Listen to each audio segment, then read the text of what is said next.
Hello, innovators. I'm Todd Wyant, and welcome to the Bridging the Gap podcast presented by Applied Software. You're invited to join our MEP and construction innovation adventure with a mission to propel this great industry forward. My guest today is Tim Brown. He is a construction marketer and CEO of Hook Agency. Tim helps contractors focus their marketing on their best customers and is passionate about this industry. Welcome to the show, Tim. Hey, how's it going, man? Thanks for having me. It's going pretty good. I'm looking forward to this conversation. Marketing, my background. I'm excited. Yes, sir. It's always a good day when I get to talk about marketing. Absolutely. Well, I always start with how people got into the construction industry to begin with. Yeah, so I was originally just a web designer and developer. I went to school for that. And I guess ever since I started doing that, there's some construction companies mixed in there. I actually have a really good story about somebody I was doing for a portfolio piece, like pretending that I'm doing work for them, that I believe they're going to be signing this next week. Nice. And I get to get flown down to Vegas to see some of their commercial construction projects. And so that will be a really cool, how it was, what it's like now kind of thing. If that happens, I'm very excited about the prospect of that client. But I've always kind of dreamed, for some reason, that's been like the kinds of clients that I like the most throughout the last, 8-9 years of my career. And I've just been attracted to them. So when I went out on my own, I went and worked for another agency. When I went out on my own, I started to get some of those clients as my own clients and just enjoyed working with them. And I had a coach that said, you got to niche your agency. And so that was my top contender. And I started to just create a lot more content for contractors and construction companies and home services as well as part of our thing.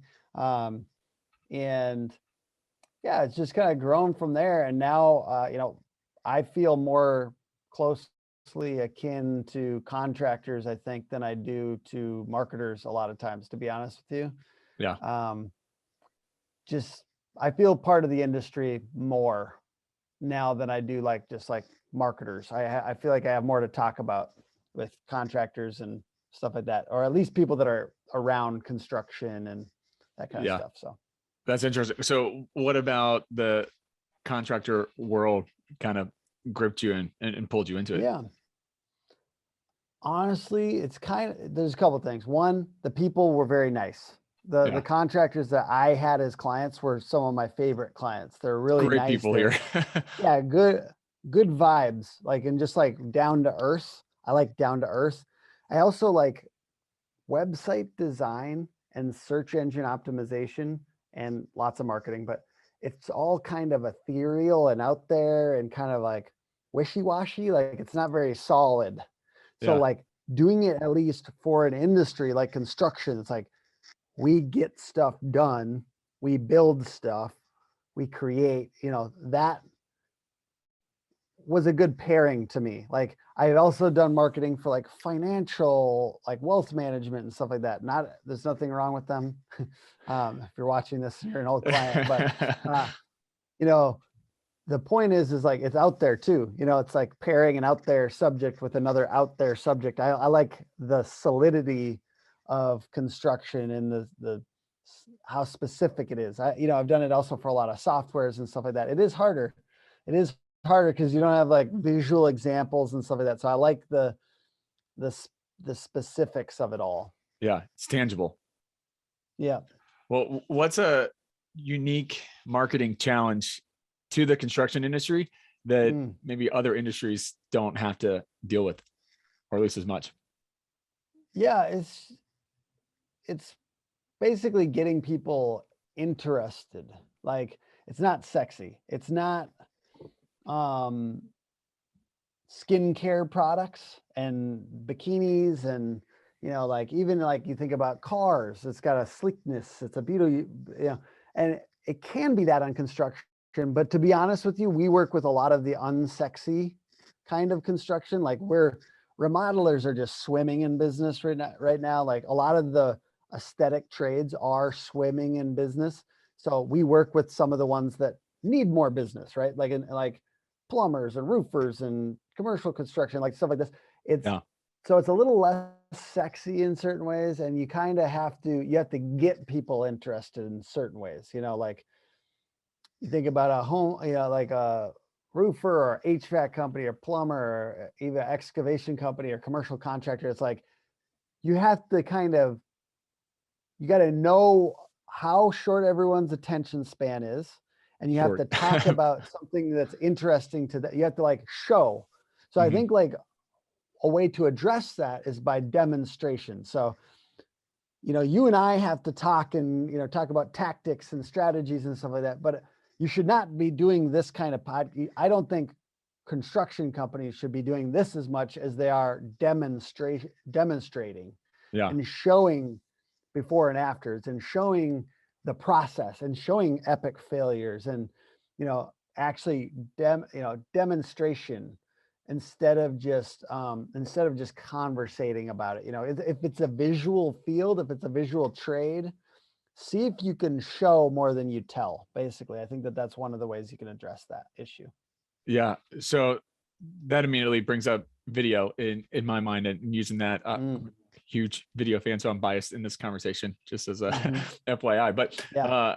I think it's a great medium, but it's also an intimidating medium too for Sure. a lot of people. Like, how do you get into it? People think it's going to be too expensive. It takes so much time to prep it and get all the cameras and the lighting and the sound and all that stuff. What are your thoughts on how to make video more user friendly? 2 to 10 million. You have to be resourceful. You have to be scrappy. I think that it's not about sheen on the video quality. I mean, it can be over time, but from my point of view, it's about throwing out experiments. And if you think about this as experimenting, because here's the deal, you could shoot the most high-end video in the world for $40,000 or $400,000 or whatever, and it doesn't mean that it's going to get eyeballs automatically. Yeah. And it doesn't make a ton of sense to push like TV budget at it, or, like a lot of these things. I mean, it's a little inefficient. I mean, it's a little less inefficient if you're doing it for like homeowners, but I mean, if you're talking to commercial construction, then it's really inefficient, right? Because you're like 98% of the people are not project managers, not property managers and not whatever. So like, it doesn't make sense to spend all that money. So the real hard part is getting the eyeballs, like, and one easy way to kind of get the eyeballs is do remarketing, take your best videos and, a little pixel on your website from Facebook and from Google. And then everywhere around the internet, you can either remarket using YouTube pre-roll to anyone that came on the website. So then it's like showing your best work really quick in a little testimonial. And then on Facebook, they're seeing it in their feed. They're seeing the story video or whatever it happens to be. So remarketing is a way to be less inefficient with that and to push it out there. But in the meantime, using the organic feeds of social media, it's really about hitting a lot of experiments and seeing what works. There's so many things like satisfying works. There's a lot of satisfying stuff in construction and in these fields. So, satisfying video of somebody doing something that's kind of repetitive and beautiful. There's testimonial is a big one, but that's not going to get organic. So that's more on the paid side. On the organic side, you kind of got to go spicier and more interesting. You got to say something a little bit out there. That's why it's hard for bigger companies. Even it's almost harder because they don't want to say something that will offend somebody. But you kind of have to have an opinion. You have to take a opinion. Have a point of view. I think, you have to have a point of view. And if you don't have a point, so like looking at, I know this makes people's blood boil if they really care about this, their business, and doing things the right way. If they see something done the wrong way, point the camera, talk about what was done wrong. And I mean, like literally the iPhone camera is a good place to get started. I'm not saying you would got to stay there. And I know there's people that would be like, dude, chill on the talking about the iPhone camera. Well, start there, experiment, and then you can build up to a nicer camera and a camera guy. So I think that it's great to start somewhere and to do a lot of experiments, because it's about seeing what the algorithm likes, and what the algorithm likes, what people like. And once you get what people like, then it will take off in the algorithm. And then I think one way to push into that is like, see what people like, the algorithm picks up on, and then spend more money into those things that got natural traction. Yeah, I agree. I think that the more, especially in construction, the more kind of organic feel of the video, the better, the more real it is. People can, they don't need super fancy high end production value. You just walk around the job site, point the camera at yourself, and start talking about it. And I think people will get excited about that. We'll kind of swing a little bit up. I don't have as much experience with the big companies, but you can't. I mean, I do think it's worth hiring into that if you have the budget to do that. Like, I think every commercial construction company, every large excavation company, every big construction, like, we work with roofers a lot, so commercial roofers like should think about ideal scenario 2025, 2026. I have a little media production hub within my company that's churning out videos regularly, whether it's for social, and I mean, it's that short form reel on Instagram, TikTok. Like, it's not a joke anymore, guys. There's real business being done off of TikTok. It happened quick. Okay. It is pretty crazy. Yeah. Like, this real, like, I saw a guy who sold like at least 100 roofs on there, like commercial like, literally blows my mind. Like, wow. It's insane. And like, people recruiting on there. So think about the recruiting problem in our industry right now. Like, people are recruiting on there like crazy, and don't even get me started. Gen Z there is a ton of people in Gen Z that are high performers.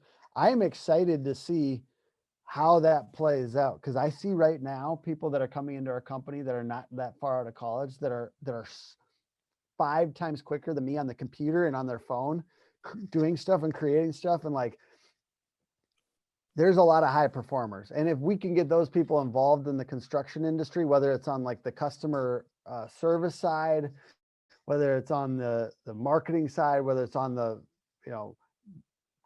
doing side, like, we are gonna, I mean, it's gonna be a really good thing. Like, but anyways, if you have that mindset of like, we're gonna create a little media hub in our company, if you have 100-person company, maybe it's 3 people, but I'm saying, like, the idea of creating that internally and improving the processes all the time. I'm saying start now, turn the iPhone onto a problem that you saw and talk about why it matters. And then on the larger side, like a 3-person little media hub always churning out videos is like, it's going to be a real profit center if you think about it that way long term. And I think a lot of people already are. So I guess I'm just saying, this is what's coming. Yeah, I totally agree with that. It's funny that you use the media company reference. We actually in the marketing department at Applied, where I am, that's exactly what our marketing team has kind of rallied around over the last couple of months of like, all right, we're going to lean into this. We're going to kind of be a media company in large respect, because we have all these different videos and podcasts and different things going on, and let's lean into that and go full force, because that's going to change how we handle different things. And we're seeing a lot of rewards coming back from that, which is really cool. So it works. Absolutely. Well, what are some simple ways outside of video that contractors can really better market and then position themselves to attract leads and employees coming in? Yeah, I think we have this 5-step winning website formula. 1, it's strong call to actions throughout the website.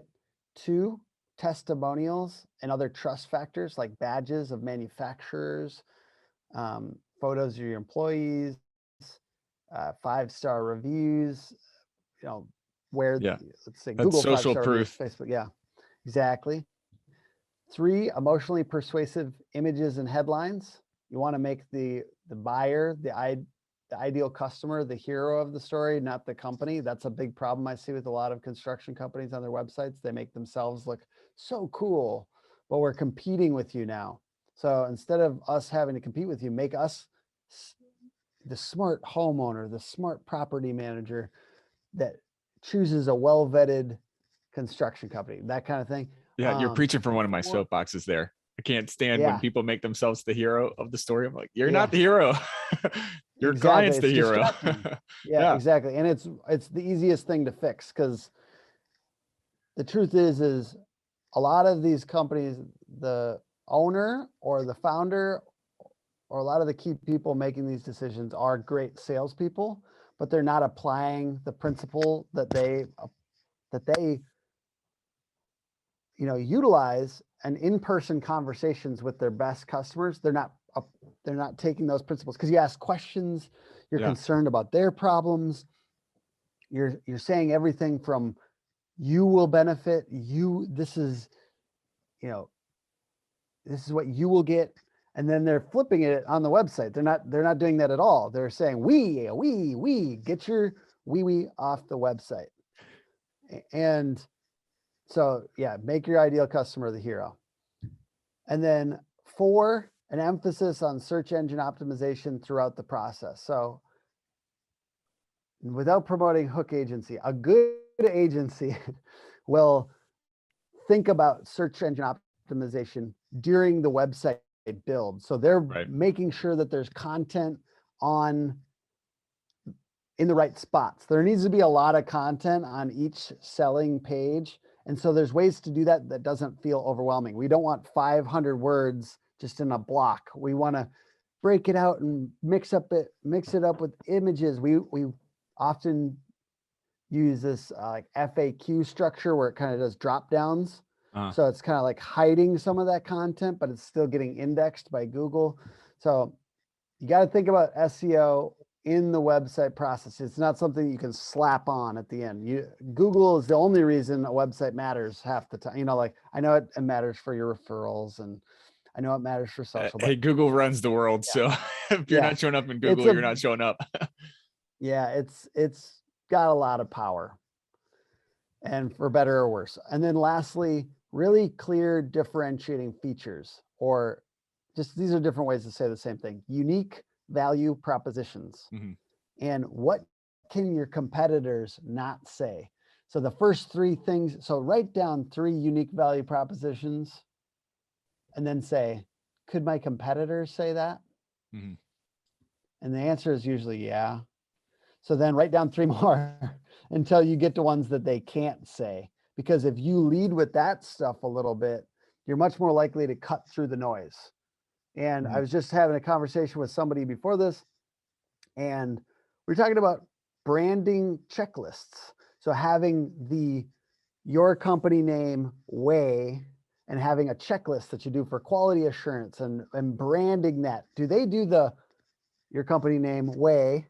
Do they do, a 17-point inspection at each step of the process? That kind of idea of like, you can create processes first to then market, but I mean, it's about coming up with stuff that they can't say. So I think the best marketing really does affect the process. So I'm challenging the contractors that we work occasionally, like, are you sure could we make that into a process? Would you guys be able to carry that out? Like, almost like marketing should be challenging the people doing the work a little bit to do it Yeah, better. I mean, that's real. sure.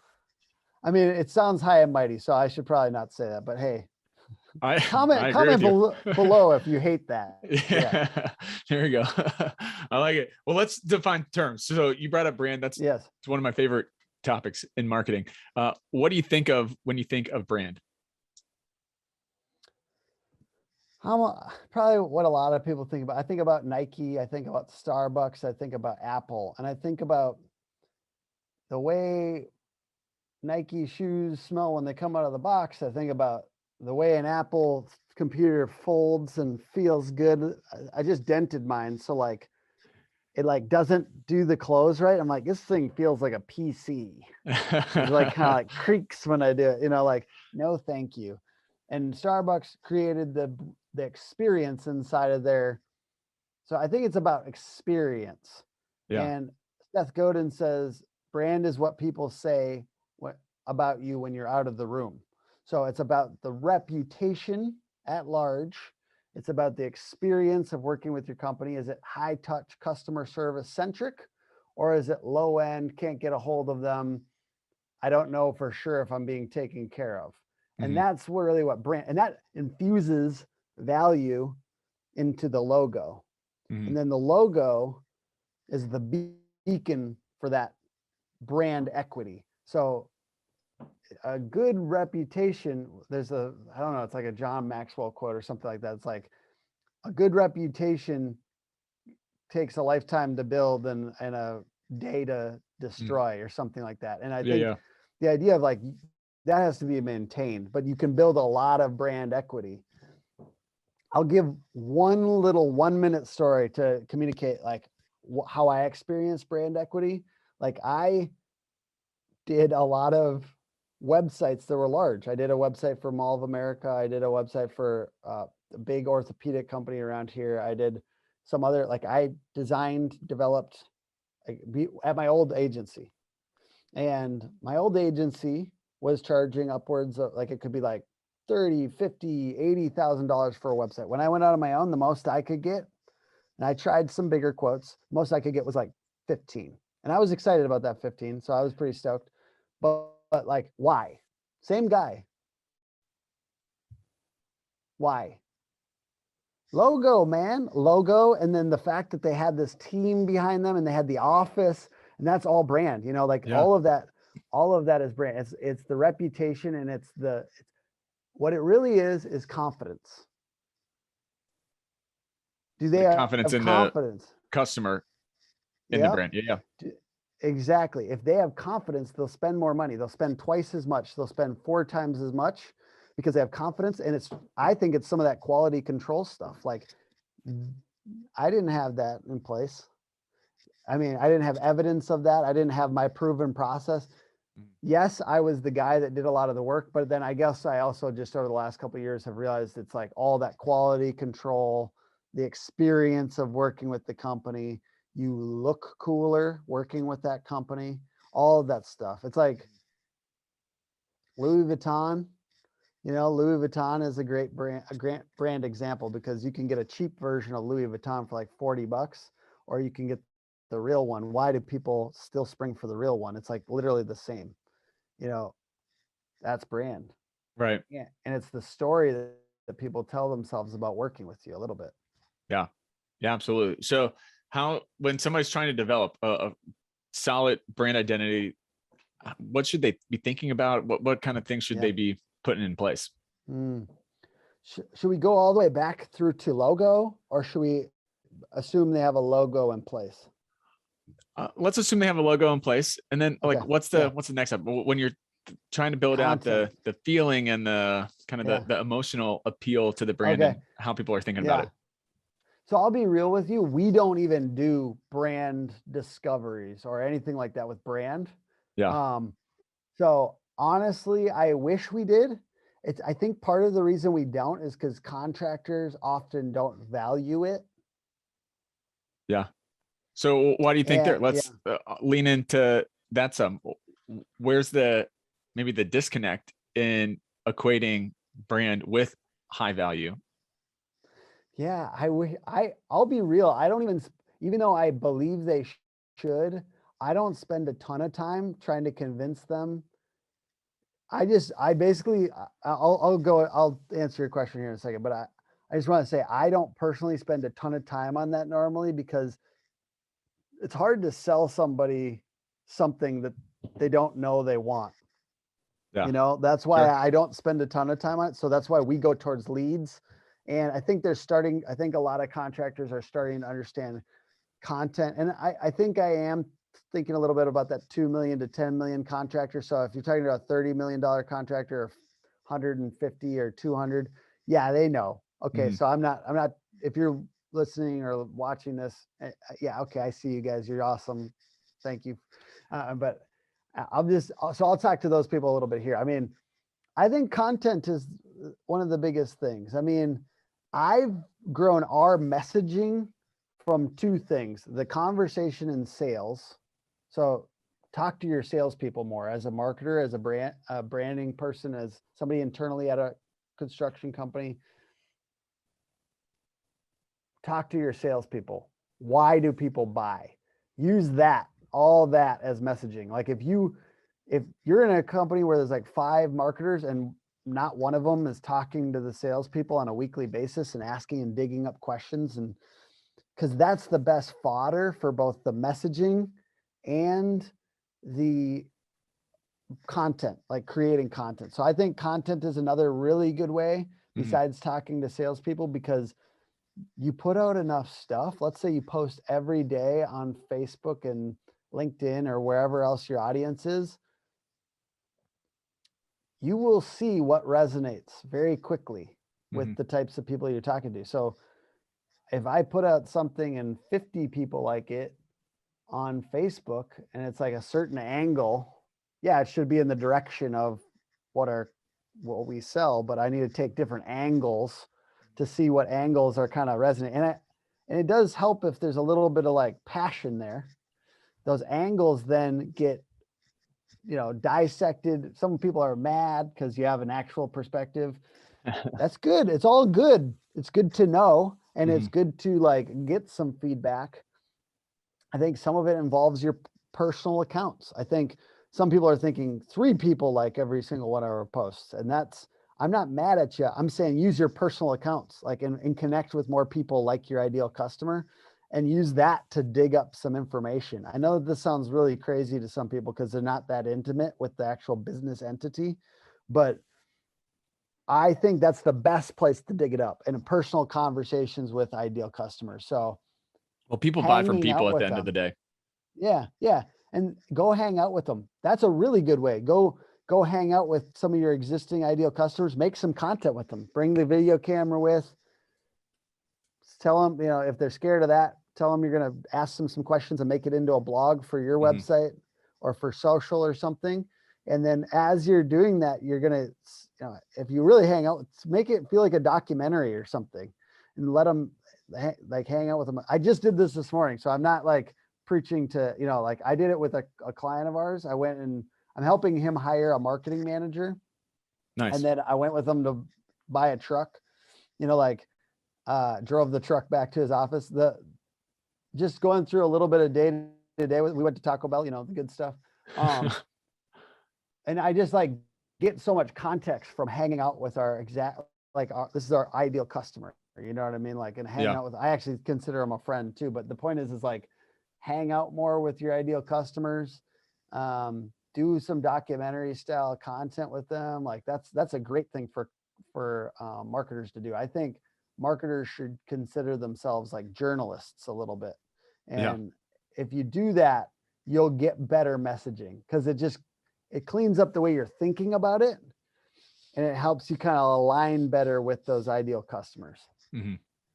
It's funny. One of the things that I've been coming back to a lot as of late is just having a natural sense of curiosity about different topics and things. And I think when you lean into that curiosity, you're naturally going to start asking better questions, and you're going to uncover different things. And it's going to come through that you're taking an interest in that. And people like hearing about that stuff. So I think finding what you're curious about and then lean into that, and that goes hand in hand with talking to your ideal clients and figuring out what are their interests, what do they like to do, what are they not, what resonates with them, and then just lean into it.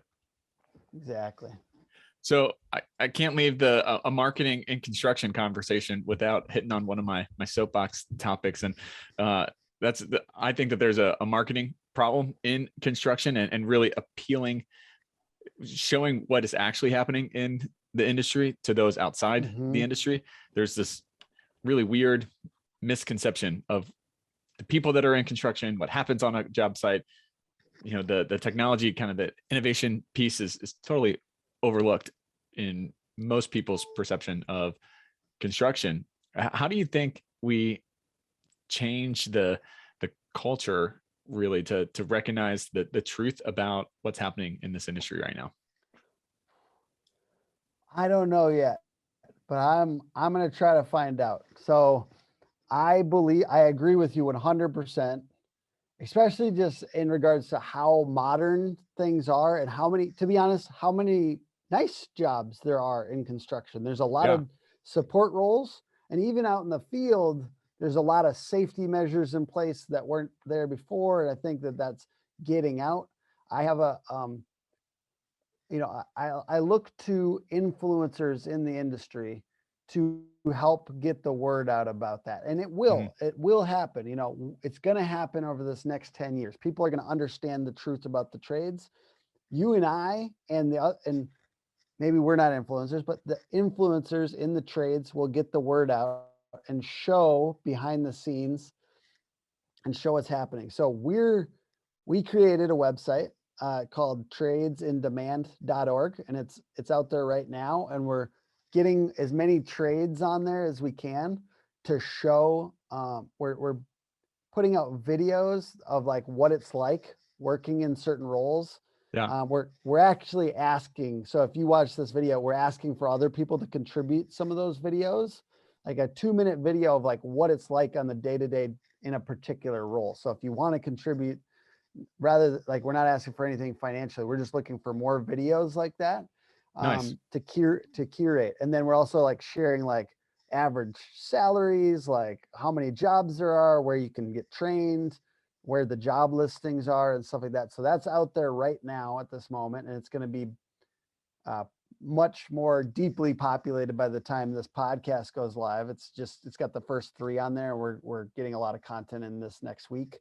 But yeah, there's other awesome people out there. So one of the other ways is, so there's a company called BuildWitt, Build WITT. Uh-huh. Maybe you've heard of them. No, I don't think so.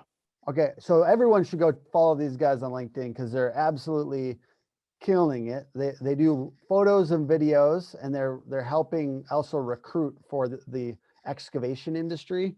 Nice. And they're like, you got to have like somebody from their team on this podcast because it's just a power. I mean, they get marketing. They're really heavy on the media company vibe, and so Uh-huh. like getting people like that out there. And I mean, technically, it's also like it's part of our responsibility, I think, for the country. I Yeah. think that this, people are kind of doomsdaying what's possible in the United States right now because because we outsourced everything to wherever, and we have to figure out how to be a stronger country. I don't think it's that complicated. I think we do things in the United States, and I think this is a very anchored thing that we can do in the United States that there's a ton of demand for, that your community needs. And so supporting that and getting more people into the trades that by making them better jobs. Really, it's not that complicated. I mean, it's make them better jobs, like make them safer, make them better paying, make them like, we need to have standards for like hours and different things that it's requiring us to step up to the plate right now because the job market is a little screwy. So it's requiring us to do it. Like Yeah. it's necessary in the next 5 to 10 years. If you don't make your place a better place to work, you're not going to have anything to sell. You might Right. be able to sell it, but you're not, I mean, Can't do somebody's anything got to with it do that once you work. right. Yeah. Yeah. So it's just making it a better place to work too. So it's both getting it out there with anything you and I can do, anything I'm, calling any influencer that's watching this to step up and continue to get that word out. But there will be people that are doing that, and there's awesome people. And then we got to make these places better places to work. And I see it happening now. And I think it's going to continue to evolve. And I guess we just get, we're not going to make it happen. We just get to be part of it happening. It's kind of cool to watch. Yeah, absolutely. So if somebody wants to send in the content for it's tradesindemand.com. Trades in demand. Yeah, tradesindemand.org. Okay. And tradesindemand.org, it has a field on there just to send to collaborate. So just it has a big button that says partner with us. And then there's a form at the bottom too to collaborate. So just send a message and we'll get your video on there and we'll feature your brand on there too. So if it's like a company, you take the time to make a 2-minute video, we'll feature your logo on there and promote you along. I'm going to be promoting this over the next year. And so just another way to get your name out there in front of people looking for trades that they might want to be part of. Yeah. Love that. Awesome. Now, if people want to find out more information or connect with you, how do they do that? Hookagency.com. Check out examples of our websites and a little bit about how we help people get more leads. Nice. Sounds good. Final question for you. What does innovation mean to you? Innovation means survival. So I think it's required. We have to innovate, and it's also generational legacy, and helping our kids be safer, and helping them have better lives. I like it. That's a great way to end it. Yeah. Tim, thanks so much for coming on and chatting marketing today in construction. This was, yes, sir. Enjoyed it. Thank you so much, Todd. Appreciate you, bro.